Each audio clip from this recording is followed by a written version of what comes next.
उत्तर प्रदेश में जो एक धाक धब्बा लगाया जा रहा था मुसलमान पार्टी का, वो आज हमारे शुक्ला जी भी थे, हम भी थे और कई भी हिंदू नेता थे जिनको बोलने का भी अवसर मिला। अगर हिंदू मुसलमान की पार्टी होती तो बोलने का अवसर ही ना मिलता, कभी ना मिलता कि आप बोलिए, लेकिन बोलने का अवसर दिया, इतना सम्मान दिया, बैठाला गया, असद साहब बातचीत करके गए, ना करके गए होते अगर मुसलमान पार्टी होती।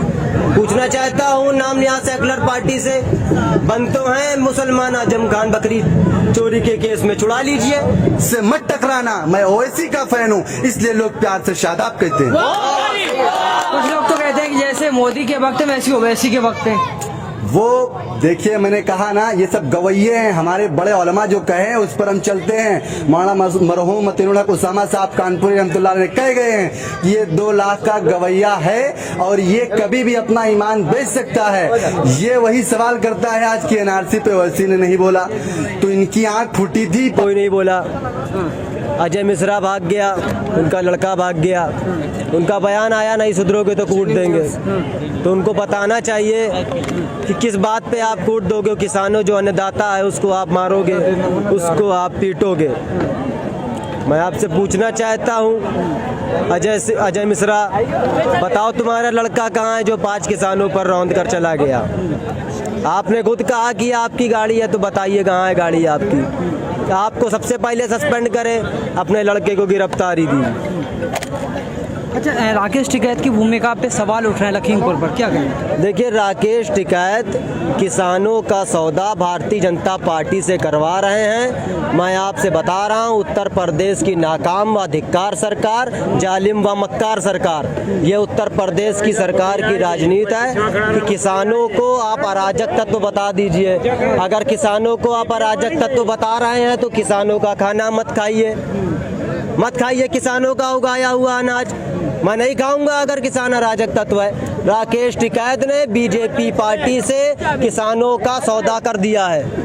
अच्छा, लगातार आप ओवैसी साहब की रैली में जा रहे हैं, आप कह रहे हैं कि मुझे सम्मान मिल रहा है, क्या कहेंगे? देखिए, उत्तर प्रदेश में जो एक धाक धब्बा लगाया जा रहा था मुसलमान पार्टी का, वो आज हमारे शुक्ला जी भी थे, हम भी थे और कई भी हिंदू नेता थे जिनको बोलने का भी अवसर मिला। अगर हिंदू मुसलमान की पार्टी होती तो बोलने का अवसर ही ना मिलता, कभी ना मिलता कि आप बोलिए, लेकिन बोलने का अवसर दिया, इतना सम्मान दिया, बैठाला गया, असद साहब बातचीत करके गए, ना करके गए होते अगर मुसलमान पार्टी होती। पूछना चाहता हूँ नाम नियाज सेकुलर पार्टी से, बन तो हैं मुसलमान, आजम खान बकरी चोरी के केस में छुड़ा लीजिए।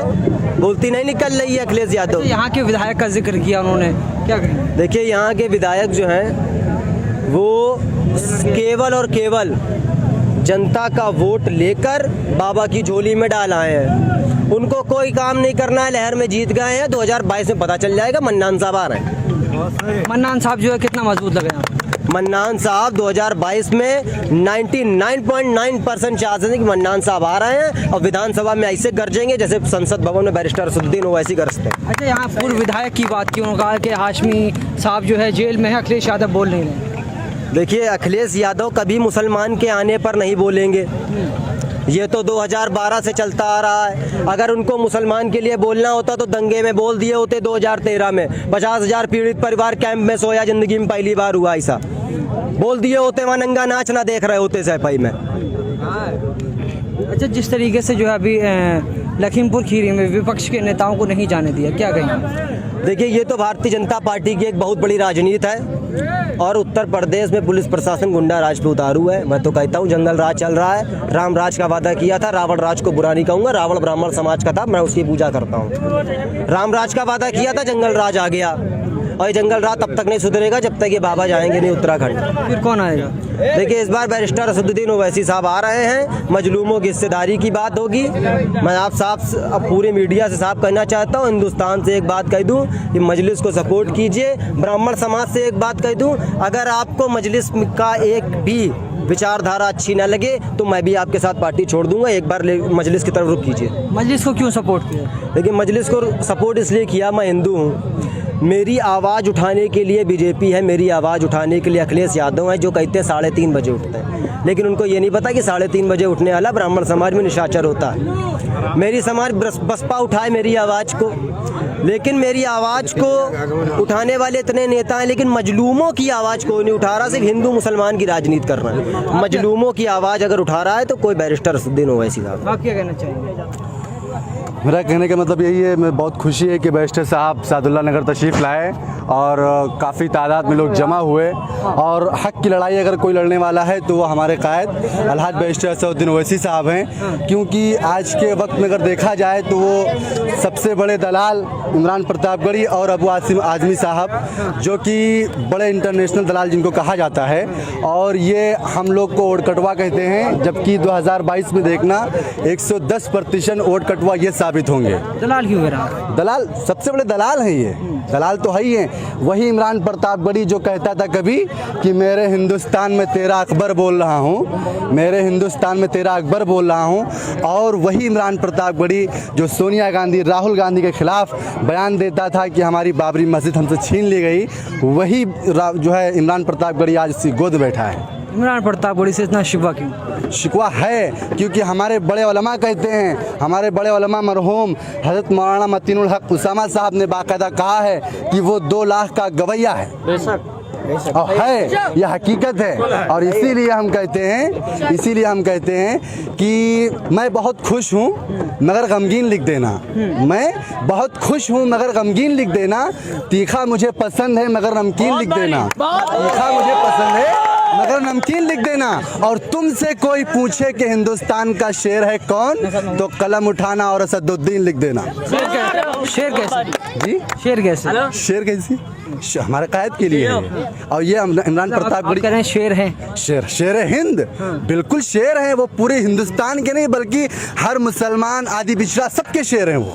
मुझसे मत टकराना, मैं ओवैसी का फैन हूँ, इसलिए लोग प्यार से शादाब कहते हैं। कुछ लोग तो कहते हैं कि जैसे मोदी के वक्त में वैसी ओवैसी के वक्त है। वो देखिए, मैंने कहा ना, ये सब गवैये हैं। हमारे बड़े उलमा जो कहे उस पर हम चलते हैं। मौलाना मरहूम मतीनुल हक उसामा साहब कानपुरी रहमतुल्लाह ने कह गए हैं कि ये 2 लाख का गवैया है और ये कभी भी अपना ईमान बेच सकता है। ये वही सवाल करता है आज की एनआरसी पे ओवैसी ने नहीं बोला तो इनकी आंख फूटी थी। पार्लियामेंट में बिल कौन इनका अब्बा फाड़ा था, इनको नहीं दिखा था। वही अबू आसिम आज भी इसको थप्पड़ पड़ा था विधानसभा महाराष्ट्र में, आज उसको प्रदेश अध्यक्ष की पद से हटाया गया है। क्या हैसियत है उसकी? जब मैच होता है तो हम लोग गांव के अंदर क्रिकेट कराते हैं, मैं खुद एक क्रिकेटर हूं, तो बाउंड्री के बाहर 4-5 बच्चों को खड़ा कर देते हैं। क्यों? बॉल बाउंड्री से बाहर जाएगी तो उठा के लाने के लिए। वही काम है अबू आसिम आज़मी और इमरान प्रतापगढ़ी का। 2022 के बाद इनकी औकात देख लेना।